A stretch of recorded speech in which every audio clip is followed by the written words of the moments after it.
एक पुरानी सी इमारत में वैद्य जी का मकान था। वैद्य जी पिछले हिस्से में रहते थे और अगले हिस्से में दवा खाना खोल रखा था। उनकी पत्नी की आदत थी कि दवा खाना खोलने से पहले उस दिन के लिए जरूरी सामान एक चिट्ठी में लिख करके दे देती थी। वैद्य जी गद्दी पर बैठ कर के पहले भगवान का नाम लेते, फिर वो चिट्ठी खोलते और पत्नी ने जो बातें लिखी होती उनके भाव देखते, फिर उनका हिसाब करते, फिर परमात्मा से प्रार्थना करते कि हे भगवान, मैं केवल तेरे ही आदेश के अनुसार तेरी भक्ति छोड़कर यहाँ दुनियादारी के चक्कर में आ बैठा हूँ। वैद्य जी कभी अपने मुंह से किसी रोगी से फीस नहीं मांगते थे। कोई देता था, कोई नहीं देता था, किंतु एक बात निश्चित थी कि जो ही उस दिन के आवश्यक सामान खरीदने योग्य पैसे पूरे हो जाते थे, उसके बाद वो किसी से भी दवा के पैसे नहीं लेते थे, चाहे रोगी कितना ही धनवान क्यों ना हो। एक दिन वैद्य जी ने दवा खाना खोला। गद्दी पर बैठकर परमात्मा का स्मरण करके पैसे का हिसाब लगाने के लिए आवश्यक सामान वाली चिट्ठी खोली तो वो चिट्ठी को एक टक देखते ही रह गए। एक बार तो उनका मन भटक गया। उन्हें अपनी आंखों के सामने तारे चमकते हुए नजर आए, किंतु शीघ्र ही उन्होंने अपनी तंत्रिकाओं पर नियंत्रण पा लिया। आटे, दाल, चावल आदि के बाद पत्नी ने लिखा था, बेटी का विवाह 20 तारीख को है, उसके दहेज का सामान। कुछ देर सोचते रहे, फिर बाकी चीजों की कीमत लिखने के बाद दहेज के सामने लिखा, ये काम परमात्मा का है, परमात्मा जाने। एक दो रोगी आए थे, उन्हें वैद्य जी दवाई दे रहे थे। इसी दौरान एक बड़ी सी कार उनके दरवाजे के सामने आकर रुकी। वैद्य जी ने कोई खास तवज्जो नहीं दी, क्योंकि कई कारों वाले उनके पास आते रहते थे। दोनों मरीज दवाई लेकर चले गए। वो सूट बूट में साहब कार से बाहर निकले और नमस्ते करके बेंच पर बैठ गए। वैद्य जी ने कहा कि अगर आपको अपने लिए दवा लेनी है तो इधर स्टूल पर आए, ताकि आपकी नाड़ी देख लूं, और अगर किसी रोगी की दवाई लेकर जाना है तो बीमारी की स्थिति का वर्णन करें। वो साहब कहने लगे, वैद्य जी, आपने मुझे पहचाना नहीं। मेरा नाम कृष्णलाल है, लेकिन आप मुझे पहचान भी कैसे सकते हैं, क्योंकि मैं 15-16 साल बाद आपके दवाखाने पर आया हूँ। आपको पिछली मुलाकात का हाल सुनाता हूँ, फिर आपको सारी बात याद आ जाएगी।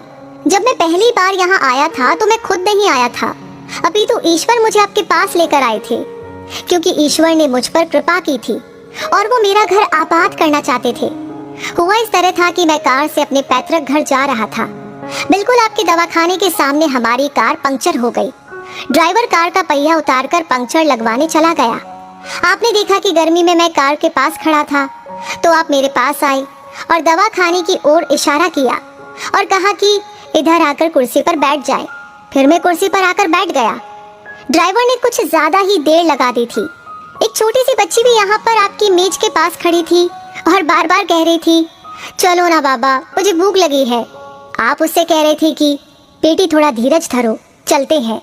मैं ये सोचकर इतनी देर से आपके पास बैठा था और मेरे ही कारण आप खाना खाने भी नहीं जा रहे थे। मुझे कोई दवाई खरीद लेनी चाहिए ताकि आप मेरे बैठने का भार महसूस न करें। मैंने कहा कि वैद्य जी, मैं पिछले 5-6 साल से इंग्लैंड में रहकर के कारोबार कर रहा हूँ। इंग्लैंड जाने से पहले मेरी शादी हो गई थी, लेकिन अब तक बच्चे के सुख से वंचित हूँ। यहाँ भी इलाज कराया और वहाँ इंग्लैंड में भी, लेकिन किस्मत ने निराशा के सिवा और कुछ नहीं दिया। आपने कहा था कि मेरे भाई, भगवान से निराश न हो। याद रखो कि उसके कोष में किसी चीज की कोई कमी नहीं है। आस, औलाद, धन, इज्जत, सुख दुख, जीवन, मृत्यु, सब कुछ उसी के हाथ में है। ये किसी वैद्य या डॉक्टर के हाथ में नहीं होता और न ही किसी दवा में होता है। जो कुछ अगर अच्छी लगे तो प्लीज लाइक कर दें। होना होता है वो सब भगवान के आदेश से होता है। औलाद देनी है तो उसी ने देनी है। मुझे याद है आप बातें करते जा रहे थे और साथ साथ पुड़िया भी बनाते जा रहे थे। सभी दवा आपने 2 भागों में विभाजित कर दी, अलग अलग लिफाफों में डाली थी और फिर मुझसे पूछकर आपने एक लिफाफे पर मेरा और दूसरे पर मेरी पत्नी का नाम लिखकर दवा उपयोग करने का तरीका बताया था। मैंने तब वो दवाई ले ली थी, क्योंकि मैं सिर्फ कुछ पैसे आपको देना चाहता था। लेकिन जब दवा लेने के बाद मैंने पैसे पूछे तो आपने कहा था, बस ठीक है। मैंने जोर डाला तो आपने कहा कि आज का खाता बंद हो गया है। मैंने कहा, मुझे आपकी बात समझ नहीं आई। इसी दौरान वहाँ पर एक और आदमी आया और उसने हमारी चर्चा सुनकर मुझे बताया कि खाता बंद होने का मतलब ये है कि आज के घरेलू खर्च के लिए जितनी राशि वैद्य जी ने भगवान से मांगी थी वो ईश्वर ने उन्हें दे दी है। अधिक पैसे वो ले नहीं सकते। मैं कुछ हैरान हुआ और कुछ दिल में लज्जित भी कि मेरे विचार कितने निम्न थे और ये सरल चित्त वैद्य कितना महान है। मैंने जब घर जाकर पत्नी को औषधि दिखाई और सारी बात बताई तो उसके मुंह से निकला, वो इंसान नहीं कोई देवता है। और उसकी दी हुई दवा ही हमारे मन की मुराद पूरी करने का कारण बनेंगी। आज मेरे घर में 2 फूल खिले हुए हैं। हम दोनों पति पत्नी हर समय आपके लिए प्रार्थना करते रहते हैं। इतने सालों तक कारोबार ने फुर्सत ही नहीं दी कि स्वयं आकर आपसे धन्यवाद के 2 शब्द कह सके। इतने बरसों बाद आज भारत आया हूँ और कार केवल यहीं पर रोकी है। वैद्य जी, हमारा सारा परिवार इंग्लैंड में सेटल हो चुका है। केवल मेरी एक विधवा बहन अपनी बेटी के साथ भारत में रहती है। हमारी भांजी की शादी इसी महीने की 21 तारीख को होनी है। न जाने क्यों जब मैं अपनी भांजी के भात के लिए कोई सामान खरीदता था तो मेरी आंखों के सामने आपकी वो छोटी सी बेटी भी आ जाती थी और हर सामान में दोहरा खरीद लेता था। मैं आपके विचारों को जानता था कि संभवतः आप वो सामान न ले, किंतु मुझे लगता था कि मेरी अपनी सगी भांजी के साथ जो चेहरा मुझे बार बार दिख रहा था वो भी मेरी भांजी ही है। मुझे लगता था कि ईश्वर ने इस भांजी के विवाह में भी मुझे भात भरने की जिम्मेदारी दी है।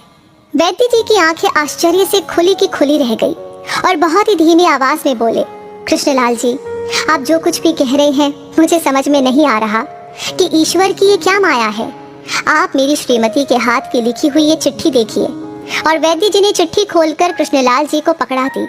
वहां पर उपस्थित सभी ये देख कर के हैरान रह गए कि दहेज का सामान के सामने लिखा हुआ था, ये काम परमात्मा का है, परमात्मा जाने।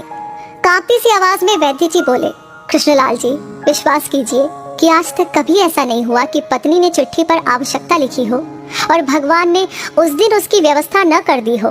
आपकी बातें सुनकर तो लगता है कि भगवान को पता होता है कि किस दिन मेरी श्रीमती क्या लिखने वाली है, अन्यथा आपसे इतने दिन पहले ही सामान खरीदना आरंभ न करवा दिया होता परमात्मा ने। वाह भगवान वाह, तू महान है, तू दयावान है। मैं हैरान हूँ कि वो कैसे अपने रंग दिखाता है। वैद्य जी ने आगे कहा, एक ही पाठ पढ़ा है कि सुबह परमात्मा का आभार करो, शाम को अच्छा दिन गुजरने का आभार करो, खाते समय उसका आभार करो, सोते समय उसका आभार करो। तो दोस्तों, इस कहानी को सुनने के बाद आप क्या महसूस कर रहे हैं? आपके दिल से कौन सी बात आ रही है? प्लीज आप हमें अपनी राय जरूर बताएं। इस वीडियो को लाइक आपने कर दिया है तो शेयर करना बिल्कुल ना भूलें। आपका हर एक लाइक, हर एक कमेंट, हर एक शेयर हमें इंस्पायर करता है ऐसी कहानियां आप तक पहुंचाने के लिए। और हाँ, इस वीडियो को पूरा देखने के लिए तहे दिल से हमारी पूरी टीम की ओर से आपको बहुत सारा आभार। धन्यवाद।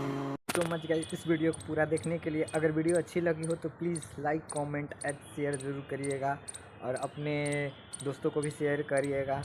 और अगर ऐसे ही वीडियो आपको चाहिए तो प्लीज़ मेरे चैनल को सब्सक्राइब कर ले और बेल आइकन को दबा दें ताकि मेरा वीडियो जैसे ही अपलोड हो आपके तक नोटिफिकेशन पहुंच जाए।